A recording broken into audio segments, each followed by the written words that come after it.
Vamos ter, durante este pequeno ensinamento bíblico, uma pequena palestra aqui que eu preparei para todos os irmãos. Nós vamos ter, na decorrência, várias citações bíblicas.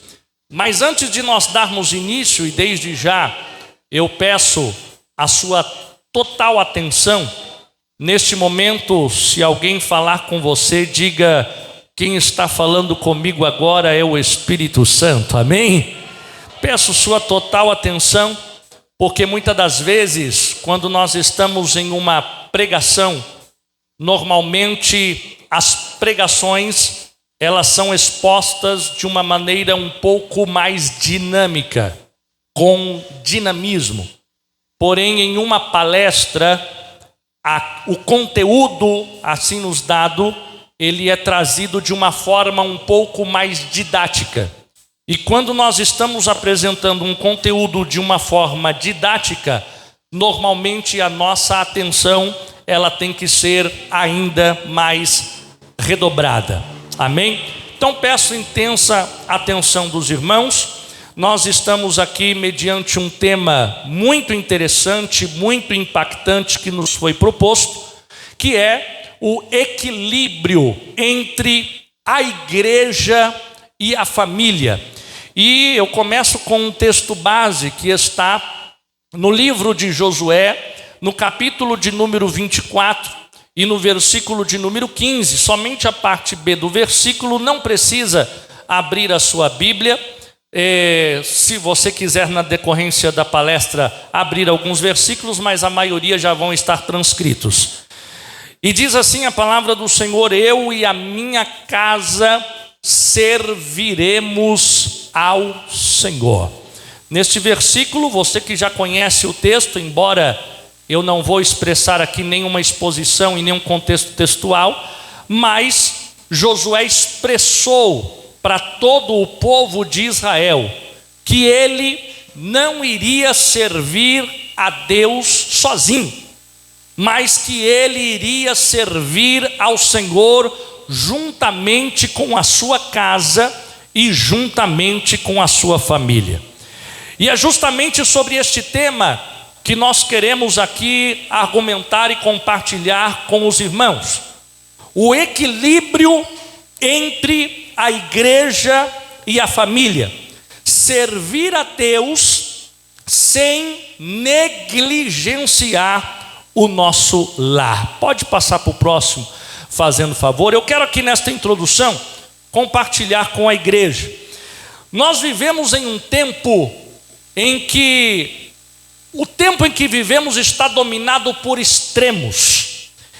E quando eu falo de extremos, nós temos que entender que o evangelho de nosso Senhor e Salvador Jesus Cristo, ele é um evangelho do equilíbrio.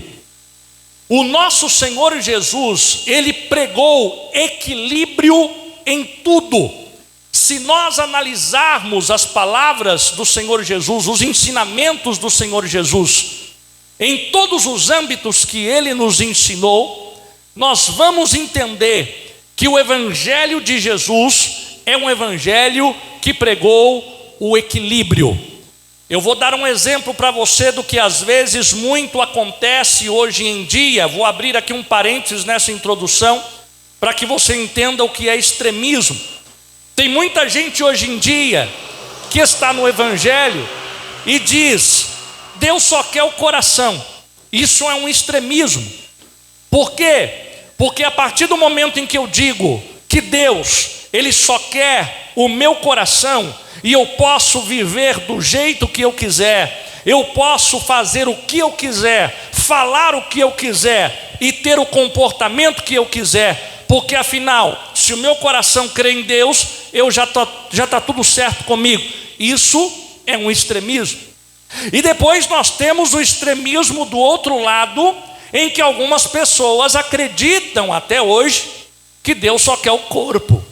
Afinal, se eu mudar o meu comportamento, se eu mudar a minha vestimenta, se eu mudar a minha aparência, eu posso ter o coração sujo, posso ter o coração negro, posso ter os meus pensamentos malignos e perversos, que está tudo certo, afinal, eu mudei a minha aparência, eu mudei as minhas vestes, eu mudei o meu comportamento. Isso é um outro extremo.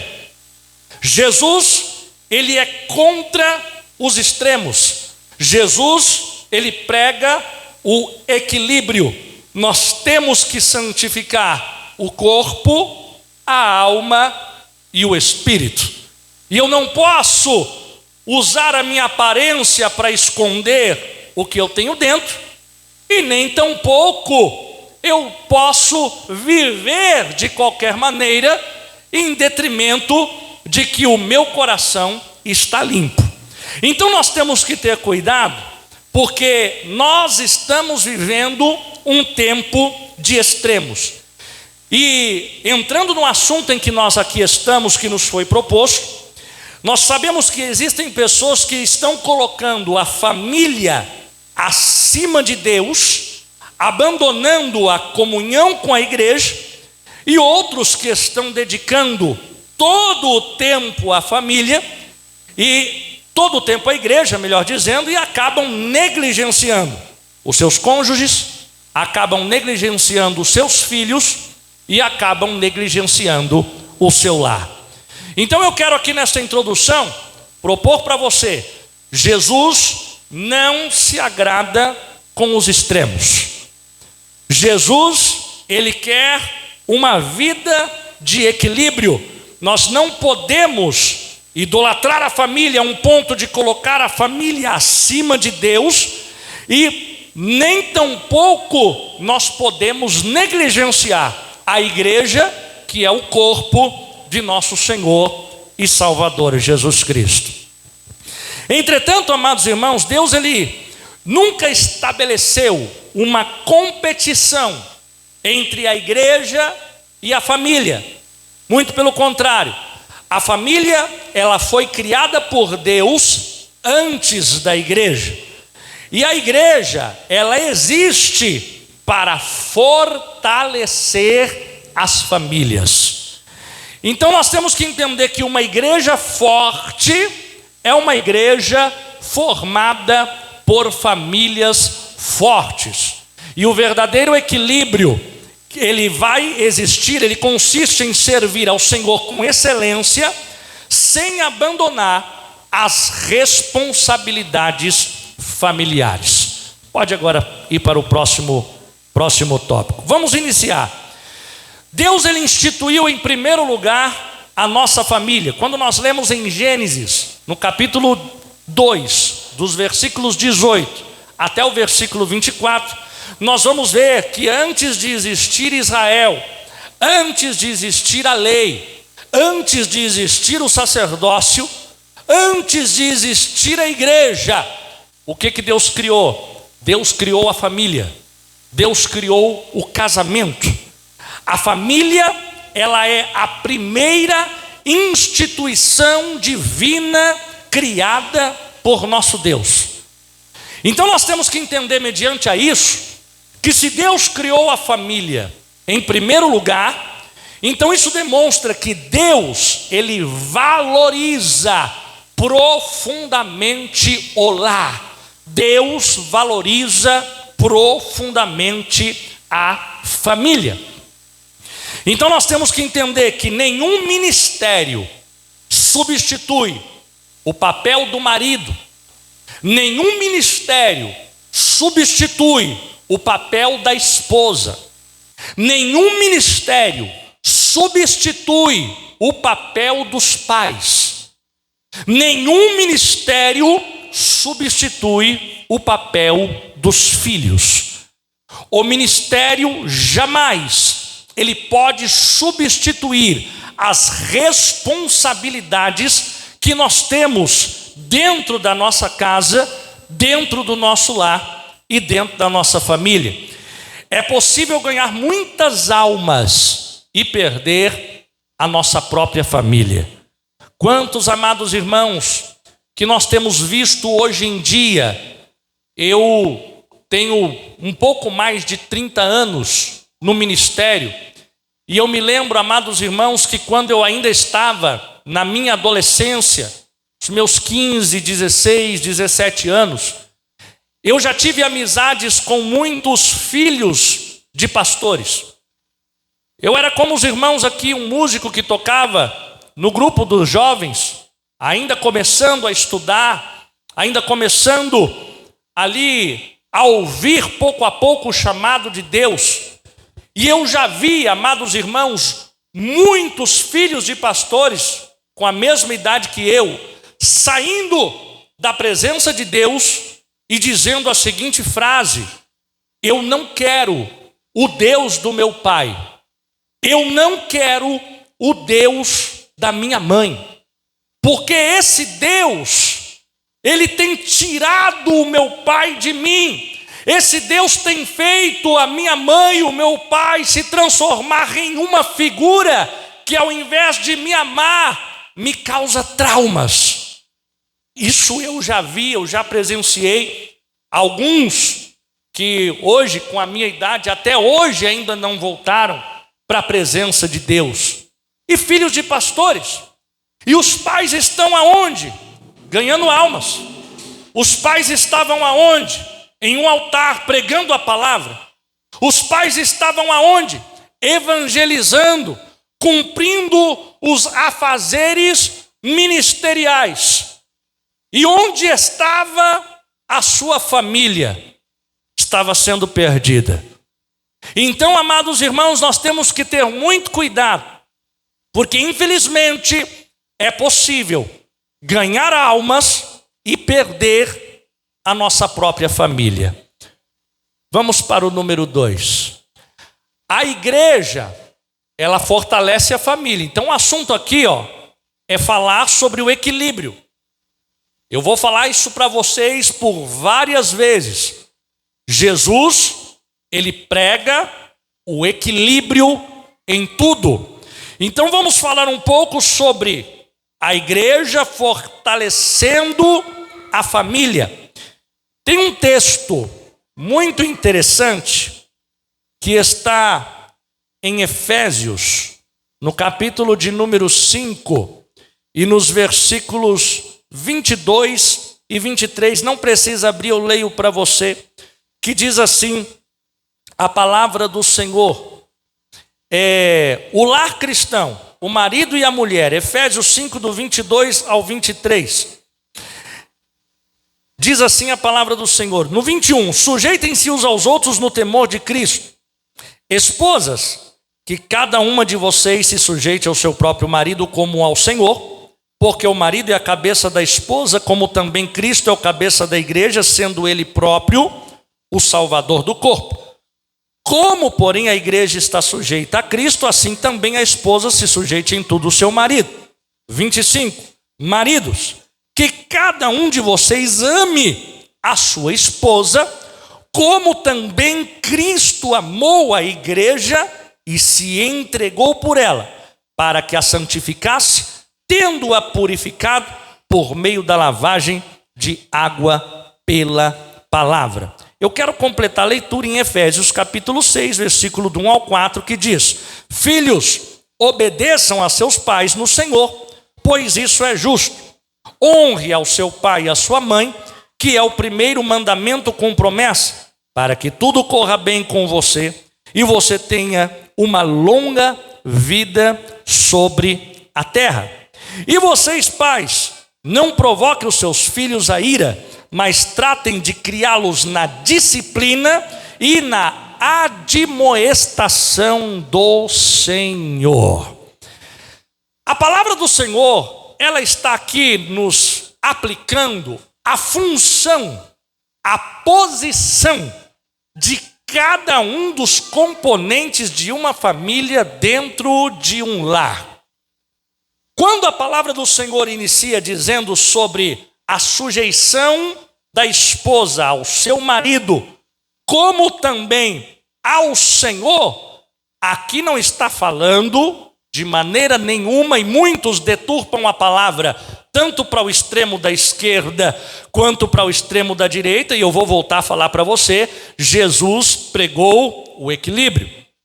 Aqui Jesus não está defendendo nem o machismo e nem tampouco o feminismo. Jesus não está dizendo que o homem manda na mulher e nem tampouco que a mulher desrespeita o marido. O que Jesus está dizendo? Que tem que haver um respeito e admiração da mulher pelo marido, como a igreja admira a Cristo e está junto com Cristo. Porém, o marido deve amar a mulher como Cristo amou a igreja, ao ponto de entregar a sua própria vida por ela. Vocês viram que Jesus está colocando aqui? Ele está colocando equilíbrio. Cada um na sua função. O homem tem a responsabilidade de demonstrar o amor, de provar o amor. E a mulher, a responsabilidade de receber esse amor e ser recíproco. É o que Jesus está falando através do ensinamento de Paulo. Aqui não está sendo nem defendido uma linha machista, como nós vemos alguns ainda descrevendo que a Bíblia é machista e diz que o homem tem que mandar na mulher. Não. Quando Deus ele fez a mulher da costela do homem, ele estava dando um recado. A mulher não foi feita de um osso da cabeça para mandar, nem de um osso do pé para ser pisada, mas ela foi feita de um osso da costela para andar lado a lado com o homem, para completar o ministério do seu marido, para completar aquilo que falta no homem. O homem ele é muito racional. A mulher, ela é sentimental e emocional. Os dois caminhando juntos e lado a lado, nós vamos ter o que Jesus prega e nos ensina: o equilíbrio. Então é isso que o apóstolo Paulo está dizendo. Tem que haver o equilíbrio. É por isso que a palavra do Senhor, ela vai nos advertir que nós temos que estar equilibrados.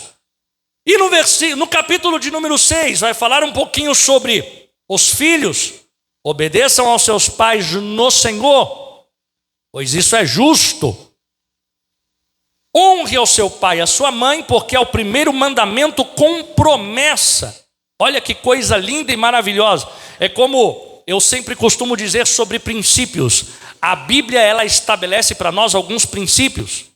Se você quer viver bastante, o princípio não está na oração. Eu posso até orar: Senhor, me dá vida longa. É claro que todos nós aqui queremos viver 200 anos. É claro que tem alguém aqui que tem projetos aí de viver pelo menos uns 350 anos. Projetos nós temos, sonho nós temos, mas longevidade, o princípio da longevidade, da vida longa, está em honrar ao pai e à mãe.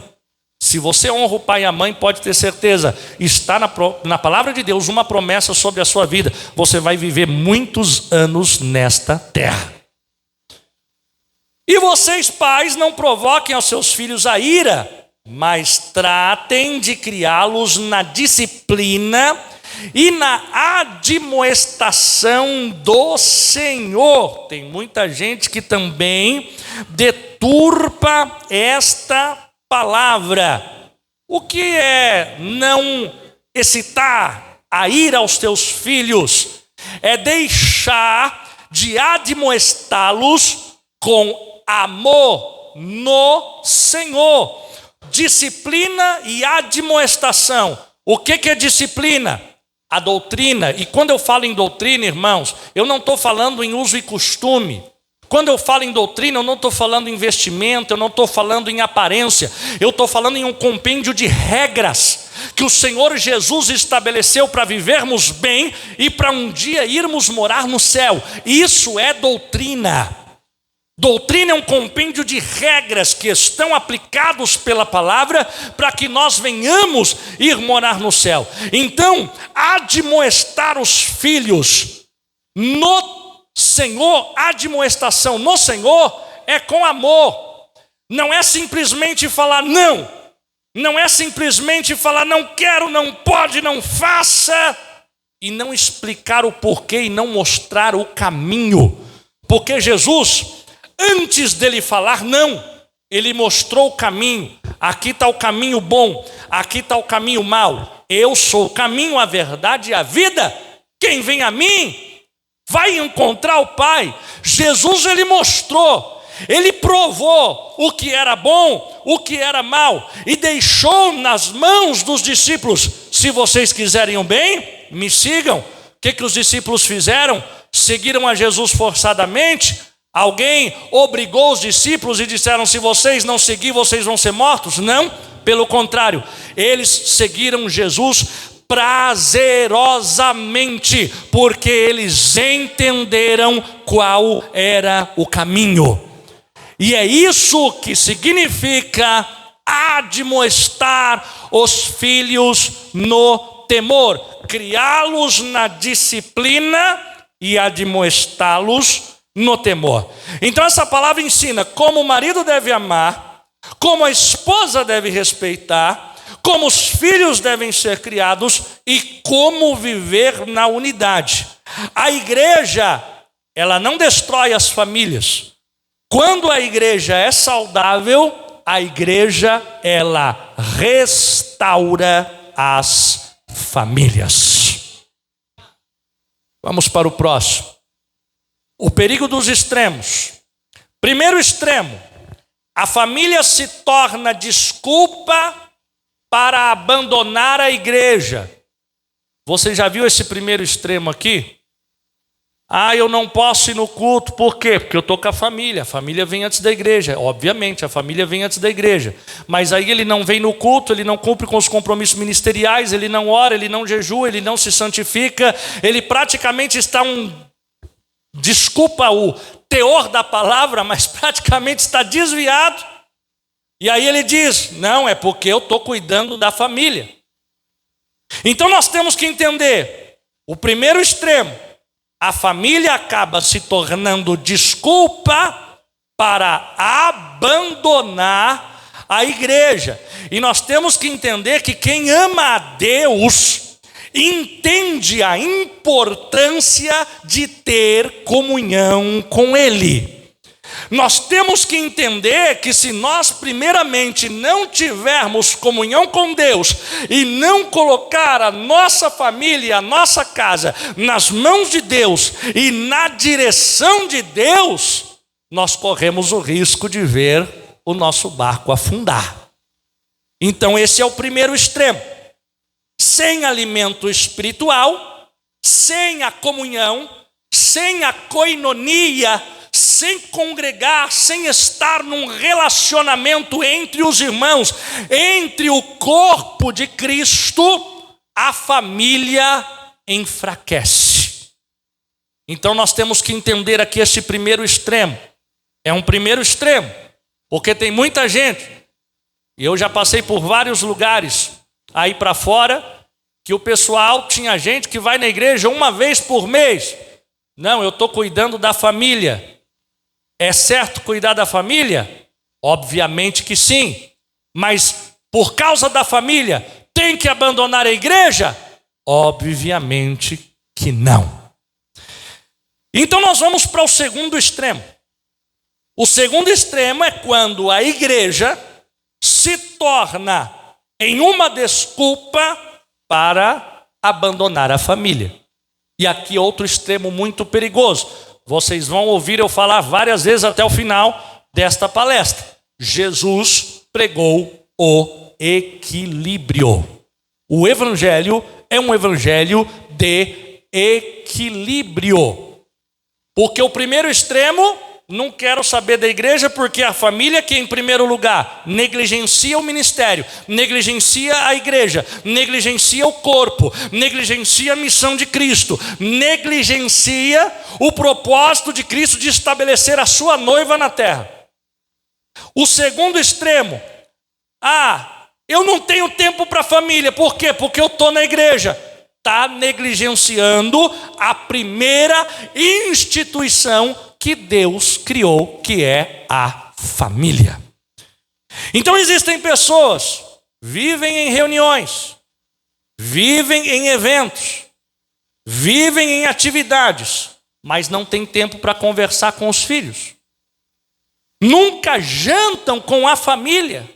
Não tem um tempo de mesa para sentar, perguntar para o filho como é que foi na escola, perguntar se o filho é adolescente, como que estão os seus projetos futuros de vida. Não tem comunicação, porque estava na igreja, eu estava num evento, eu estava numa reunião, eu estava nisso, eu estava no congresso, eu estava pregando, eu estava evangelizando. E os filhos, para onde estão indo? Nós temos que tomar esse cuidado. Nunca tem tempo para ouvir o cônjuge. Muitas das vezes, a mulher está ali querendo compartilhar algo há tempos, há dias, com o marido, mas não está tendo atenção suficiente. Por quê? Por causa do ativismo. E nós temos que ter cuidado, amados irmãos, para não confundir missão, obra, fazer a vontade do Pai com ativismo religioso. Cuidado. Nós temos que entender que se teve uma coisa que Jesus pregou contra, foi contra o ativismo religioso. Jesus, ele quebrou protocolos. Jesus, ele chegava diante dos fariseus, dos saduceus, dos essênios e daqueles homens cheios de dogmas, cheio de protocolo. Não, porque para entrar no templo é 2 passos para a direita, 3 passos para a esquerda, tem que cumprimentar o irmão pela direita e depois tem que entrar aqui, esperar 30 segundos e depois eu tenho que falar 3 palavras. Meu irmão, deixa isso para o romanismo.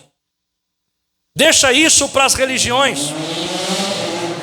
Jesus, ele quebrou os protocolos, ele quebrou os paradigmas que haviam naquela época. Ele não seguiu o protocolo religioso, ele não seguiu, ele disse: vocês estão enxergando a lei de Moisés de maneira errada. Foi o que Jesus pregou 3 anos e meio. E crucificaram Jesus em nome da religião.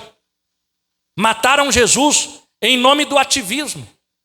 Mataram Jesus e crucificaram Jesus porque ele quebrou paradigmas.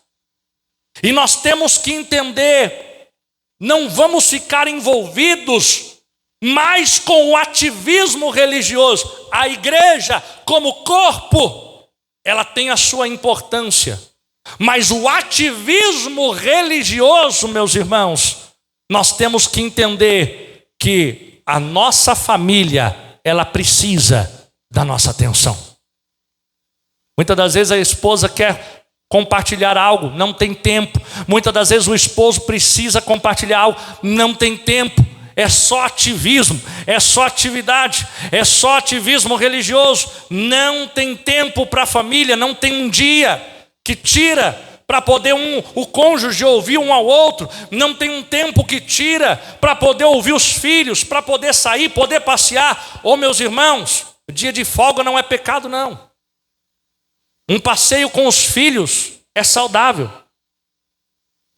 Um tempo de qualidade com a família é muito saudável. E nós temos que quebrar alguns tabus e nós temos que romper alguns paradigmas para que nós não venhamos entrar em um ativismo religioso e acabemos negligenciando uma instituição que Deus criou, que é a nossa família, a nossa casa, o nosso lar. Então faça muita atenção com isso. Tem famílias que já não se conversam mais há semanas, há meses. Ah, pastor, mas eu converso com a minha esposa todo dia. Mede o conteúdo dos assuntos que você tem com a sua esposa. Passa a semana inteira na igreja e quando vai conversar com a esposa só fala sobre a igreja. Passa o tempo todo no ativismo e quando entra num assunto só fala em torno daquilo que está acontecendo na igreja. Entrou dentro de casa, fecha as portas, deixa os compromissos, o ativismo de lado. Fica com a palavra, com a santidade, mas prioriza a tua família dentro da tua casa. Jesus pregou o equilíbrio. Eu vou falar isso incansavelmente aqui até o final desta palestra.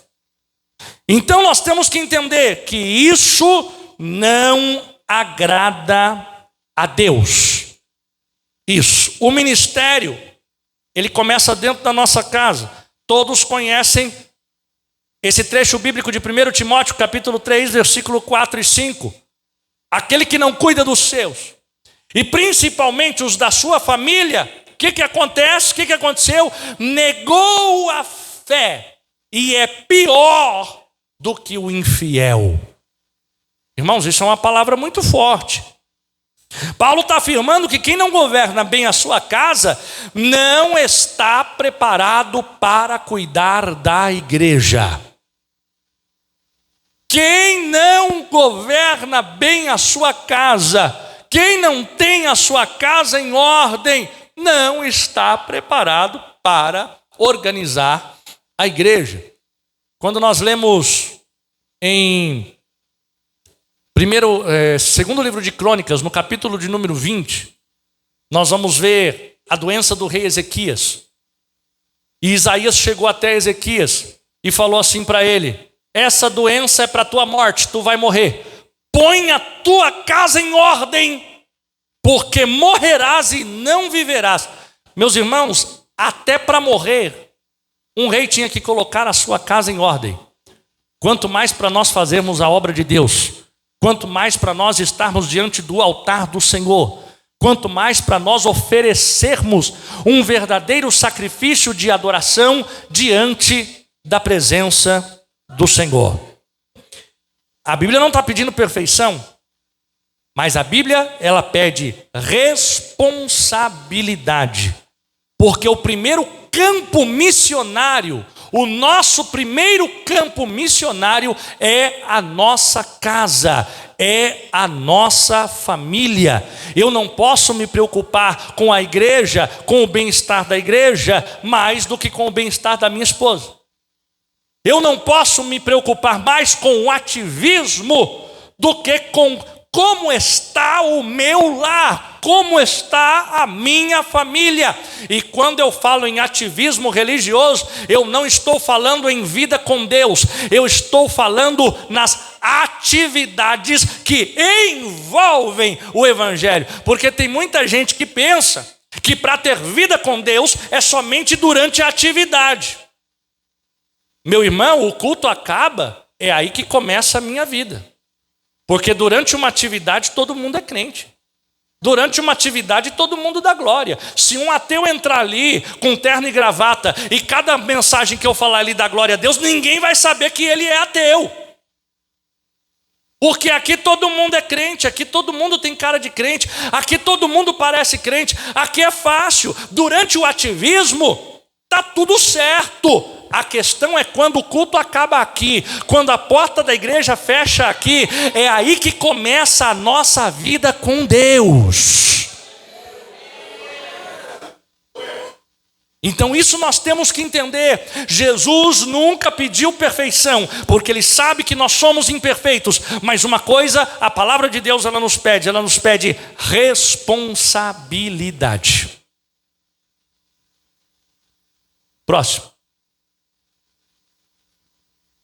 Mais uma vez eu vou falar, Jesus demonstrou equilíbrio, mesmo Ele sendo o Salvador do mundo. O que Ele fazia? Participava de refeições com seus irmãos, visitava as casas, valorizava os relacionamentos. Onde foi feito o primeiro milagre de Jesus? Foi no deserto? Foi um paralítico levantar? Onde foi o primeiro milagre de Jesus? Responde. Numa festa de casamento, família, união, lar, festa. Se tinha um lugar que Jesus gostava de estar, meu irmão, é no meio de uma festa. Porque Jesus veio para trazer alegria. Jesus não quer ninguém com cara fechada, cara de delegado, não. Jesus ele veio para romper protocolo. Não, eu tenho que ter um protocolo, eu tenho que fazer assim, a cara... Não, meu irmão, Jesus ele veio para romper isso. Jesus ele veio para poder trazer a verdadeira alegria para as nossas vidas. Jesus ele confraternizava, Jesus se alegrava, Jesus ele sentava na mesa. Já foi teologicamente analisado e comprovado que 80% do ministério de Jesus, ele não passou em um altar pregando a palavra, ele passou em um tempo de mesa com os seus discípulos. 80% do ministério de Jesus, de tudo que ele fez, foi sentado na mesa comendo com os seus discípulos. E até no deserto, o dia que faltou comida, Jesus falou: não, o povo está com fome. O que tem para comer? Só tem 5 pães e 2 peixinhos. Então manda o povo sentar e vamos sentar para comer. E ali um grande milagre aconteceu e o nome dele foi glorificado. Por quê? Porque Jesus priorizava o tempo de mesa, a confraternização. Você só senta na mesa com quem você tem comunhão. Meus irmãos, nós somos muito hipócritas às vezes. Eu não posso dizer que é todos. Mas muitas das vezes nós somos muito hipócritas ao vir tomar a Santa Ceia e falar: eu tenho que tomar a Santa Ceia porque senão eu perco a minha comunhão com Cristo. Meu irmão, você sabe qual que é o significado da Santa Ceia? O significado da Santa Ceia é sentar com alguém que você tem comunhão na mesa. Esse é o significado. Porque você só senta na mesa com quem você tem comunhão. E aí muitas das vezes nós somos hipócritas. Eu sei que eu estou abrindo um parênteses aqui, mas muitas das vezes somos hipócritas de não ter comunhão uns com os outros e vir tomar a Santa Ceia só por um ativismo religioso. Jesus não quer ativismo religioso. Jesus condenou os ativistas. E ele falou: vocês são hipócritas. Porque enquanto vocês estão mostrando uma coisa para todo mundo, eu conheço o teu coração. Então não vamos nos enganar. Não vamos nos enganar. Jesus visitava as casas. O ministério de Jesus não era protocolo, não era aqui microfone na mão. Isso é importante? Tem a sua importância. A ministração, a congregação, o corpo tem a sua importância. Mas eu vou repetir, você vai sair com essa palavra hoje na sua cabeça. Jesus pregou o equilíbrio. O primeiro milagre de Jesus foi nas bodas. Jesus visitava frequentemente a casa de Marta, de Maria e de Lázaro. Jesus nunca viveu um ativismo religioso. Ele sempre tinha tempo para as pessoas. Pode passar. Vamos ver algumas prioridades estabelecidas por Deus. Vou correr que o horário já foi. A Bíblia apresenta uma ordem. Primeiro, relacionamento com Deus. Isso é importante. Qual é a ordem que Deus deu como prioridade? Em primeiro lugar, relacionamento com Deus. Mateus 6,33. Buscai primeiramente o reino de Deus e a sua justiça.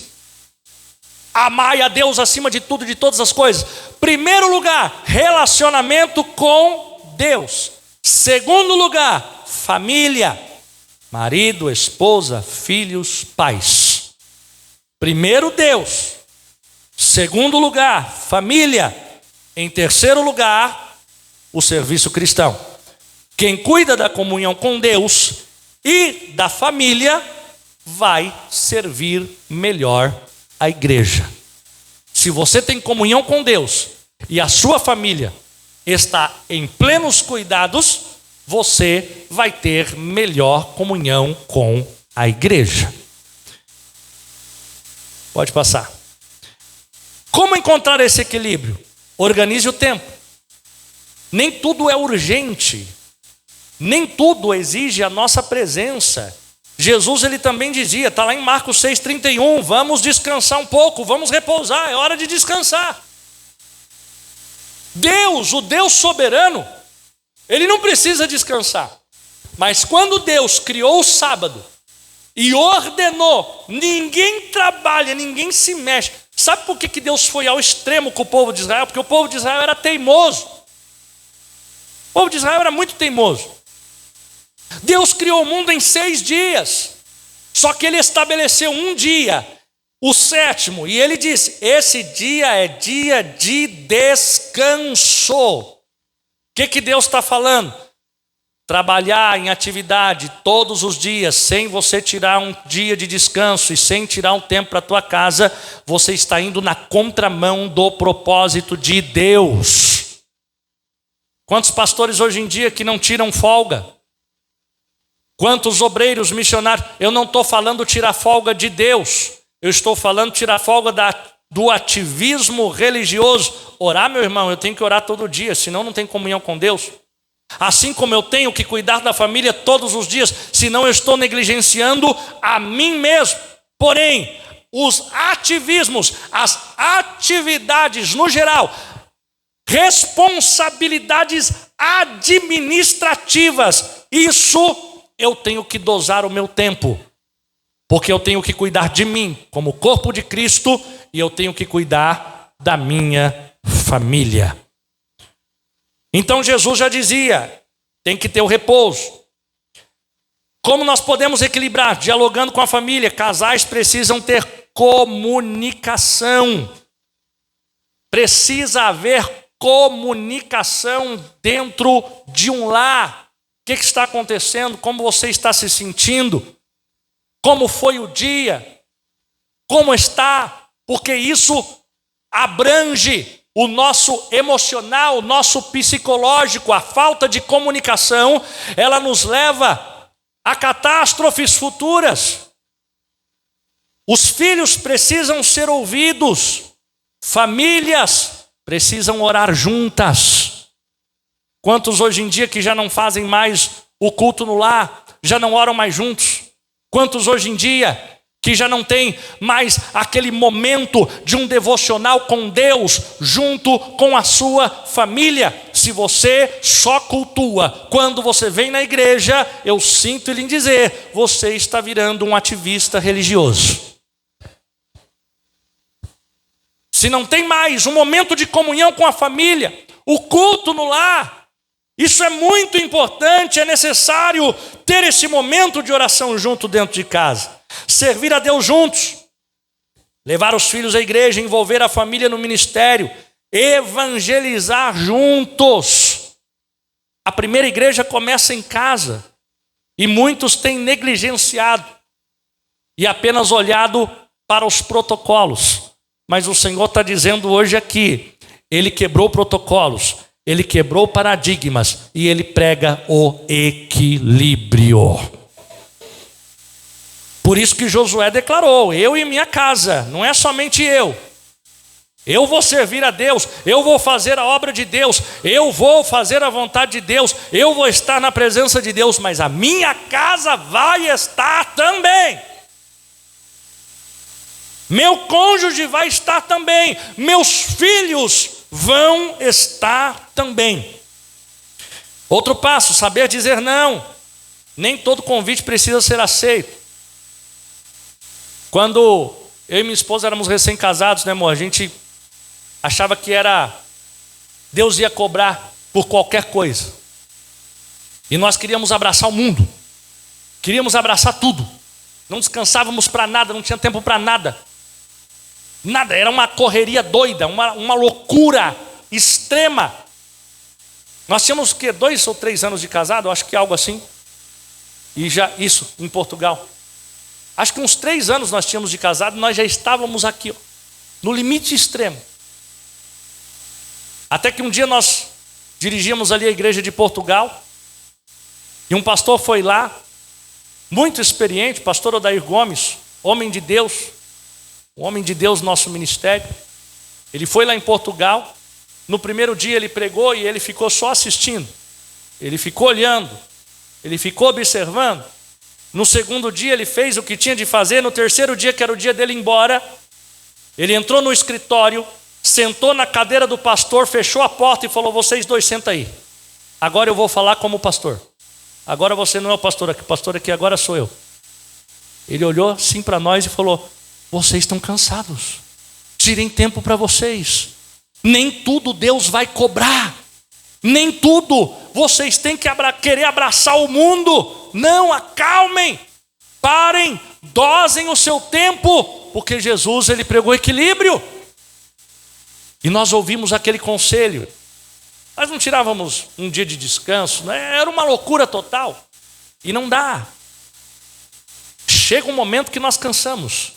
E tem muita gente que está agotado, que está esgotado. Tem muita gente que está emocionalmente cansado. Tem muita gente que está psicologicamente cansado, esgotado.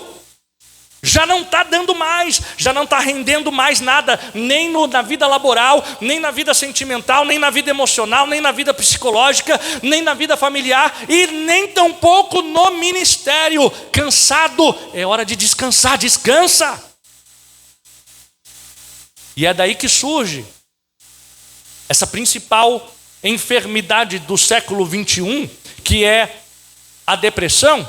Por quê? Por conta da ansiedade. Tudo começa no esgotamento, que vai afetar o emocional, psicológico, vai causar a ansiedade, e essa tal da ansiedade pode levar à depressão, a tal da ansiedade pode levar a enfermidades patológicas, a tal da ansiedade, ela pode levar o homem até mesmo ao fracasso. Então nós temos que tomar o devido cuidado para que nós venhamos ter o equilíbrio. Sinais de desequilíbrio. Quando o homem está desequilibrado, os filhos só veem os pais na igreja. Casal não conversa mais.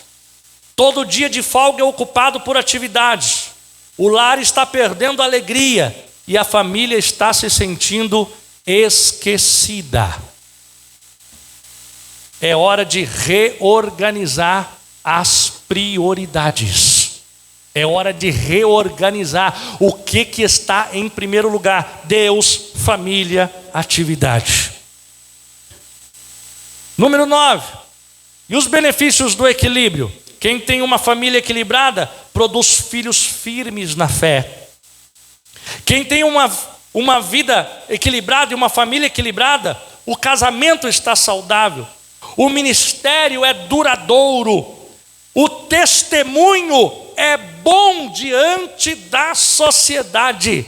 E ele tem alegria de servir junto com a sua casa e com a sua família. Então analise. Como está? Você está desequilibrado? Ou você está tudo em ordem com Deus, com o ministério e com a sua casa? Como você está? E nós temos um exemplo bíblico de Áquila e Priscila em Atos 18. Nós vamos ver que esse casal, eles estavam sempre juntos, serviam juntos, trabalhavam juntos, juntos se uniam para receber os irmãos na sua casa, juntos eles estavam para discipular as pessoas, tinham um casamento saudável e tinham um ministério frutífero. É isso que o nosso Deus quer para nós. Não existe relato de competição entre família e ministério. A família e o ministério, os dois têm que estar saudáveis. Então vamos fazer aqui algumas perguntas e eu já vou concluir, amados irmãos, que eu sei que o meu tempo já esgotou. Vamos fazer algumas perguntas. Pergunte para você mesmo: a minha família, ela está sentindo alegria em eu servir a Deus? Quando eu sirvo a Deus, a minha família está satisfeita? A minha família está alegre? Ou está sendo um fardo, um peso para dentro do meu lar, para dentro da minha casa e para dentro da minha família? Será que eu estou servindo a Deus, mas eu estou fazendo e cumprindo as minhas responsabilidades dentro do meu lar? A minha família se alegra quando eu sirvo a Deus? Responda isso para você mesmo. Tenho dedicado tempo de qualidade ao meu cônjuge? Tem sido dedicado tempo de qualidade para os casais? Responda para você mesmo. Tenho discipulado os meus filhos? Porque tem muita gente que acha que quem tem que discipular os filhos é o pastor. Não, quem discipula os filhos é pai e mãe. O pastor, ele só vai concluir aquilo que o pai e a mãe já ensinou. Quem discipula filho não é pastor, quem discipula filho não é professor, quem discipula filho é pai e mãe. E eu vou falar uma coisa ainda mais. Quem discipula filho não é celular. Entende? Porque tem muita gente hoje em dia que é o que mais acontece. Ah, não, eu não aguento. Dá um celular na mão dele que ele fica quietinho. Dá um celular na mão dele que fica tudo certo. Você está trocando o seu discipulado pelo mundo. Ah, mas eu controlo tudo que tem. Você talvez até controla hoje. Amanhã você não vai mais controlar. E a questão não está no obrigar e no falar não pode. A questão é, como eu disse lá no começo, ensinar o caminho. Fazer andar na disciplina e admoestação no Senhor. Filhos precisam dos pais. O maior e primeiro discipulador de filhos são os pais. Se você não discipula os seus filhos, alguém vai discipular no teu lugar. Pode ter certeza. Já está discipulando. Se não é o celular, é o mundo aí fora. E aí nós vemos, muitos, quando chega na adolescência, 15, 16 anos, alguns só esperam completar 18 para sair fora e fazer o que quiser. Agora eu já não dependo mais dos meus pais. Por quê? Porque houve negligência no discipulado dentro de casa. Então isso é muito importante. Os filhos têm sido discipulados. A minha casa reflete aquilo que eu prego.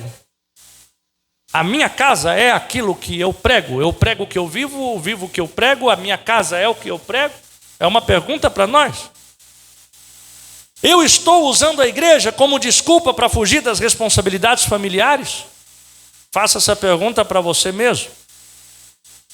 Eu estou usando a família como desculpa para negligenciar a minha comunhão com Deus? Já não ora, já não santifica, já não tem mais vida com Deus? Não, e a culpa é da família? Então como nós estamos? Então eu quero concluir aqui para você. Deus nunca pediu que escolhêssemos entre a igreja e a família. Ele deseja que a igreja fortaleça a família e que a família fortaleça a igreja. O equilíbrio não significa dividir Deus entre Deus e a família, mas o equilíbrio significa permitir que Deus governe ambos, tanto a igreja quanto a família. Quando Cristo ocupa o centro do nosso lar, o serviço na igreja deixa de ser um peso e torna-se uma extensão do amor que nós vivemos dentro da nossa casa. E assim como Josué lhe declarou: eu e a minha casa serviremos ao Senhor. Esse compromisso ele envolve toda a nossa família, caminhando unida na presença de Deus e edificando um lar saudável e uma igreja fortalecida. E eu termino aqui com uma frase muito interessante que eu até citei aqui: nenhum sucesso no altar compensa um fracasso dentro de casa. A verdadeira espiritualidade começa no lar, amadurece na igreja e glorifica a Deus em todos os lugares. Amém? Pode glorificar o nome do Senhor. Aleluia. Que o Espírito Santo siga falando mais forte com cada um dos irmãos. E guarde essa palavra, que nós venhamos ter equilíbrio, que nós venhamos cuidar bem da nossa casa, que nós venhamos manter uma comunhão firme com Deus, que não venhamos negligenciar nem a igreja, nem a família e nem a comunhão com o nosso Deus, porque eu e minha casa serviremos ao Senhor e nós estamos caminhando junto para o céu, junto com a igreja e junto com a família. Que Deus abençoe em nome de Jesus. Se coloque todos em pé.